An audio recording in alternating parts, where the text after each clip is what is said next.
Hey guys, we're here with our two mats from this game. It was a little one-sided, I would say, maybe just a touch. Nah, it was great. A little bit. Who wants to take us through it? Matt? All right, well, I'll start listing my mistakes. Okay. So the big one's the Number scout one, move. rolling dice. No, well, the scout move sucked. There were no windows in that building, and I kind of realized that, so I scouted up, and I'm like, oh, the trapper mess will be the closest from anywhere. I didn't realize there were no because I thought both buildings had equal amount of windows. That's just my fault for not looking. So DeFranza was able to well position to make it so all the firing was going to not the chapter master because I was so close to the building. If you go back and look, you'll be able to see how close I was building. That was who the fuck knows what I was doing. I mean, oh gosh darn it. There was one real brutal mistake was that bad scout move. So yeah, he wiped that whole unit, and then my drop pods came in since he has 2 up covered. Because it's a knife fight, does absolutely nothing for me, so I did nothing to him. And then my whole army, because like everything I needed to be in, is just sitting in front of 8 wave serpents that were still alive. So it did That's not a lot of go wave with- serpents. Yeah, then I just couldn't roll anything but 1s, which is fine. Yeah. It wouldn't have mattered. Honestly, the only thing it really would have mattered if Chapter Master somehow stayed alive, because Chapter Master might have been able to really do some real damage, just giving a wave serpent a turn. Yeah. But Chapter Master wanted to fail 4 of his 6 2-up armor saves. He was having none of Matt's stuff. Nope. He was blocking bullets with his forehead. It's That's what a wave serpent shoot. Lasers. Pew, pew. and then the shield is a little. Yeah, he was blocking lasers with his forehead. Yeah. So yeah. Note to self: block with shield, not with forehead. Yes. Now, Matt DeFranza. Yes, sir. Let's run through your thoughts. Building didn't have any windows. Clearly, you saw that. Take me through the first couple turns. Alright, I had a real hard time figuring out whether or not to go first. I took the first and the C's didn't work out, and it was because I could get that shot off on that guy, because he exposed him that way. So that gave me the opportunity to put some damage on that squad first, which gave me first blood too. I really wanted to get first blood with first turn, so I killed the librarian off before he could do anything. And I wasn't really too concerned with it. I was surprised at how much, usually I'm a fan, or in 6th edition I was a fan of not using the shields very often. But now with the way things have changed out a little bit, I don't think I used the shields unless I had to, unless I was forced to by snapfire. Yeah, I mean, you every time you had the option to use shield, you shot a shield. Right.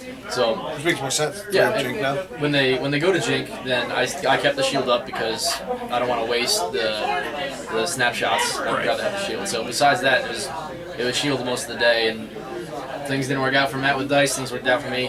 We're both usually pretty bad at dice rolls, but I rolled pretty well. Maybe even above normal, which is like a rarity, like a super rarity. Yeah, above normal for you is like average. Yeah. Dice, so you were pretty average. Which was good. It's above normal for you. Yeah. No, I mean so I had the 5 up to seize because of my warlord trait, and not seizing and my poor positioning just kind of put everything into Franza's favor. And like I was talking, so on turn 2, bottom of 2 when my army came in, I was down 1,100 points and I hadn't done anything to him. All I'd done at that point was force 3 wave serpent snapfire. So my turn 2, I was playing 750 to 1850. Warhammer 40k hard mode. Yeah. Yes. Yeah, right? But no, bad dice rolling aside, even if I was rolling average, I still would have lost this game most likely. It just would have meant he would have had to focus. Logan's squad wouldn't have taken any wounds on turn 2. Everything would have gone to Chapter Master to guarantee kill it. Maybe 1 squad would have shot in Chapter Master, or in the Logan squad. So it would have had Logan's full squad. Instead, I only had 3 multi-meltas. He killed on pods that turn, which he could have. It really, so even if I was rolling average, his rate of fire is so insane that it just melts through his 2-up armor saves. He doesn't give a crap because, sure, you have a 2-up armor save, well, I'm going to throw 25 wounds at you, you're failing 4 wounds. Yeah, definitely. So just because it only took 6 to kill him instead of 24, it's still, that's the problem. I mean, that's the strength of the army, is it's the rate of fire. So, yeah. I don't think I was necessarily in a great spot to begin with. I've really been trying to see if the bikes can work, and if Space Marine's default isn't just Centaurians. Now the gate is infinite range, so I really want to try the bike list. Back to the drawing board for bikes. Definitely back to the drawing board. This is not a good way to go with bikes. Too elite of an army. So the biggest problem with bikes right now is they don't have a vehicle that gives objective secured. I wish I could take a bike squad and just be like, oh, And still take a Rhino or two, maybe a Razorback. I'm gonna take my Land command Raider? squad. I'm gonna give my command squad drop pod just so I can. I'm not scoring anyway, but yeah. So, oh well. Matt, anything else from you? I think that the dice was really the factor, like you were saying. I think that if you had rolled more normally, then it would have been more of an even match, and I would have probably won on the 3 objectives that were on my side of the table instead. Oh yeah, but that's not. I think it would have been more even. I still don't think it was in a good spot for me anyway. I needed to seize. Had I seized, it would have been fine. Because seize, okay. So the whole unit to the middle, I move up. Depending on positioning, I don't quite remember it. If the chapter master, if I thought he could get away, I'd probably position closer to something and maybe try to get the chapter master to get his own separate charge. Because at that point, I really don't care why he's him by himself. It'd just be really weak. Maybe him with somebody else. But, I'm just trying to take out, and then I'm taking out potentially 2, and then you're jinking on that turn, which then gives me free reign on the following. So it protects me. So it actually does everything for me. It takes out some vehicles, makes him jink, and then gives me less to have to deal with. Because you figure out probably I should in theory take out 1 vehicle even through jinx. I have 15 grab shots coming at you and then a charge. Should take out a vehicle. I already made 3 other ones snap fire, so that's 4 vehicles as opposed to the 8 that I took in the face. So I think the seize is actually really what came down to kind of bite me. But it's been the strength of this whole who chooses to deploy. It's hammer and ammo, which is decent for you because you have the range. You wanted die roll to deploy. You chose to deploy. You took first turn after my scout move. The bad dice really was the only thing that allowed me to table. Besides that, it would have been. Yeah, I agree. Real quick, I'm sure you guys can both talk for hours on end about your respective armies. We're still super, super early in 7th edition. Quick 1 or 2 bullet points, and then you can explain it a little bit more. But where are you looking with your respective armies?